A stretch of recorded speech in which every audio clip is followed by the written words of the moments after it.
Hello and welcome to this episode of Game Over. Plenty to talk about, multiple sporting action, different parts of the world. Let me start with the Euros. Denmark versus Czechoslovakia, England versus Ukraine, the two quarterfinals lined up after Spain beat Switzerland in a penalty shootout and Italy edged out Belgium 2-1 in a closely contested quarterfinal, making it to the Wembley. Anyone who watched the Spain versus Switzerland match would have known that it was almost Spain versus Jan Sommer, and the Swiss goalkeeper was extraordinary along with the Swiss defense, especially after Switzerland had been reduced to 10 men. Spain kept coming. Jordi Alba, Morata kept coming, unfortunately could not break down the Swiss wall. And when it came to penalties, the thought was the Swiss had already taken the French out. Would they take the Spain out as well and create history by knocking out two world champion teams within the same week? Unfortunately for them, they missed a series of penalties and were knocked out, but not before they had made many proud of the performance they put in, especially with 10 men. Coming to the next game, Romelu Lukaku's near half-time strike opened it up for Belgium to 1 with that penalty strike, but Italy going through as the deserving team. Kevin De Bruyne, one of the greatest of our generation, saying that the Italians were the better team and they lost to a better team and that they will come back and do their best in the World Cup of 2022.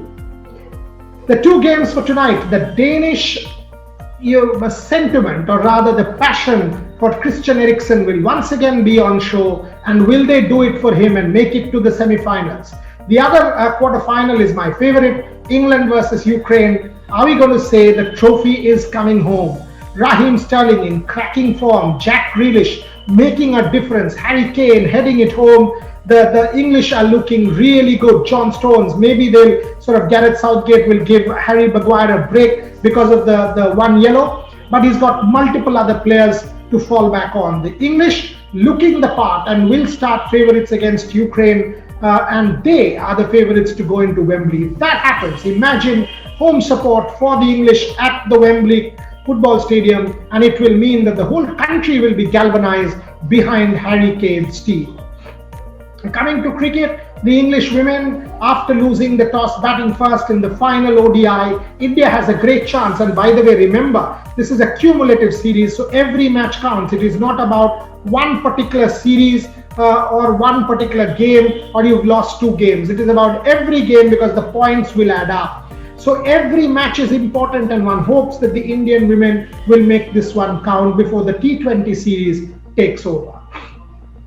Also, the domestic schedule for India has been announced. September is the women's game starting. 300 odd games between September end and April for the women, and all domestic competitions for the men will be played. Hopefully there will be no COVID disruption, and that is extremely important as far as Indian cricket is concerned. We would want the Ranji Trophy and other domestic competitions to happen.